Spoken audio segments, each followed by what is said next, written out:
Have you ever noticed how one simple gesture, a smile, a nod, or a soft bow can speak louder than a whole paragraph of words? Or have you ever felt that even before we learn to speak, we are already communicating through our eyes, our hands, our posture, even through silence? It's interesting, isn't it? These small moments reveal something powerful. Communication is not just about talking, it is about the meaning behind our action, the values we carry, and the culture that shapes every part of how we connect with others. These everyday behaviors are a reflection of our culture, quietly telling the world our story. So first of all, let me introduce myself. I'm Satya Dewi from the University of Warmadewa, Bali. And today, I want to take you on a journey through something we often overlook, the connection between culture and communication. Ladies and gentlemen, communication is so much more than passing information from one person to another. It is the way we show who we are, our character, our manners, and the kind of relationship we build with the people around us. Every community has its own special style of expressing meaning. Some cultures speak in a very straightforward way, while others prefer a gentler and more polite approach.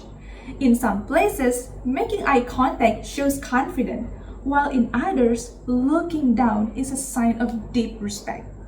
These differences are not accidental. They come from long histories of tradition, values, and shared experiences.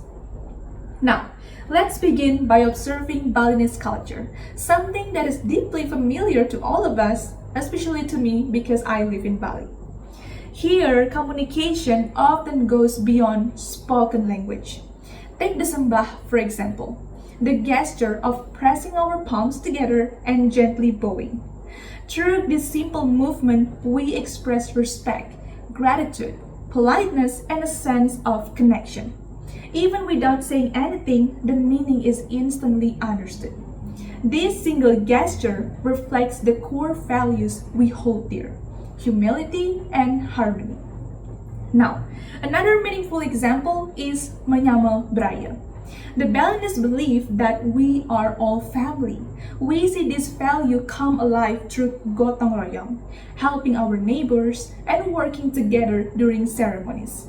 These actions silently communicate messages of kindness, unity, and togetherness without a single word being spoken. Even our daily ritual of placing canang sari, a small offerings made from flowers and leaves, communicates something powerful. This offering may look simple, but they carry a deep meaning: gratitude to God, harmony between humans and nature, and balance in life. When someone sees a canang sari on the ground, they immediately understand the message, even without reading anything or hearing anything. Through this example, we see that culture has a language of its own, and we, the people who practice this tradition, are the ones who keep the language alive. So, ladies and gentlemen, now the important question becomes, what can we actually do to strengthen and enhance the expression of local culture through communication? In a world that is constantly changing, where technology grows fast, global trends spread quickly, and young people are influenced by many different lifestyles, the first thing we can do is bring culture into our everyday conversation. This means we don't wait for special days or ceremonies to talk about culture. We make it a natural part of how we speak every day. For example, when we talk with our friends, we can use local sayings or proverbs like simple Balinese expressions that carry wisdom and then explain what they mean.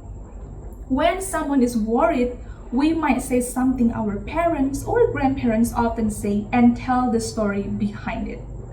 Even when we speak English, we don't have to leave our culture behind. We can say things like, in my culture, we believe in Menyama Braya, and then explain that it means seeing others as family. Or when a friend asks about Bali, we can tell them about Chanang Sari or why we place offerings every morning. These simple examples make the conversation more meaningful.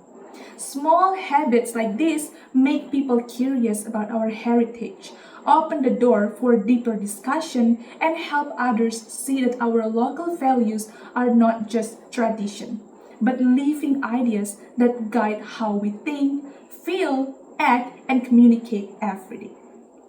And finally, ladies and gentlemen, we can practice cultural values through our everyday behavior. Not only on social special days or during ceremonies, culture becomes strongest when it is lived, not just talked about.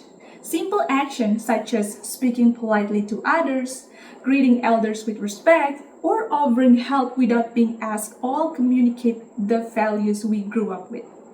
Even small habits like lowering our voice in holy places, smiling when we meet someone new, or keeping harmony during disagreement reflect the principle of our culture. When we consistently behave in ways that show kindness, passion, and respect, we express our cultural identity clearly, even without saying a single word. So, ladies and gentlemen, today I want to leave you with this thought.